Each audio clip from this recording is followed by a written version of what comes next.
All right, I'm back. So still working on the transmission on the LS swapped E34, but we kind of need to talk about this guy, which is a flex disc or Guibo or giubo, or however you want to say it, right? So these flex discs, they're actually pretty simple. They're just basically like a big rubber donut that just kind of goes on the end of your transmission. So like not really like earth-shattering technology or anything here, but it's important that you install them correctly because otherwise you're gonna have a huge headache trying to put the drive shaft on the back of your transmission. And so the first thing that you need to think about when installing a flex disc is to make sure you have the right size. And so a few videos back, I talked about how originally this transmission came with a 105mm output flange, but then I put one on from an E46 M3, so now I have a 96mm output flange. Now, a lot of people use these transmissions for swaps, not just LS swaps, but I've seen these transmissions behind all types of cars. And it's possible that you're in a situation where this 105mm output flange is just too large. I know there's probably a whole lot of people out there that need the 96mm output flange.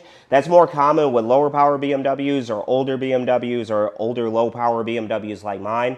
And there's actually a direct OEM replacement that you can use to swap over to the smaller output flange size. Like I say, you can just grab one from an E46 M3 and job done. You have to buy the right size flex disc to match up with your output flange. And now the second thing that you need to keep in mind when installing the flex disc is that they're actually directional. All right, so how you install this is actually pretty simple because they actually put the instructions on the side of the flex disc.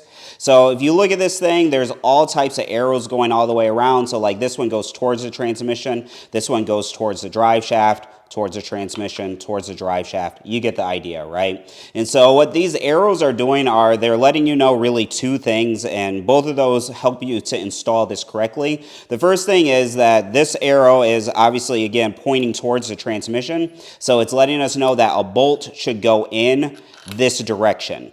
And then the second thing that it's letting us know is that it's pointing towards the transmission, which means that a flange should meet up with the point of this arrow, and then vice versa on this side, the flange from the drive shaft should go right here. Now you don't want to mix this up and like, let's say, put it on this direction, because the flex disc is only designed to handle torque in one direction. And so by putting it on backwards, you're going to tear this thing up really bad.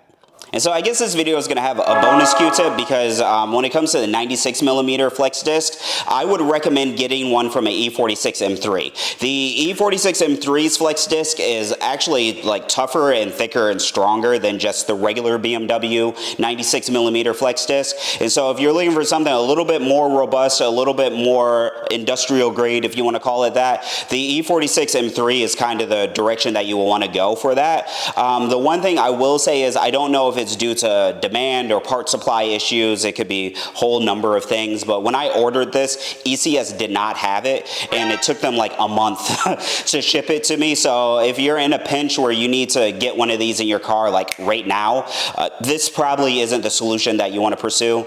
But if you have time to wait, I would wholeheartedly recommend that you get the E46 one instead of just the regular BMW 96mm flex disc.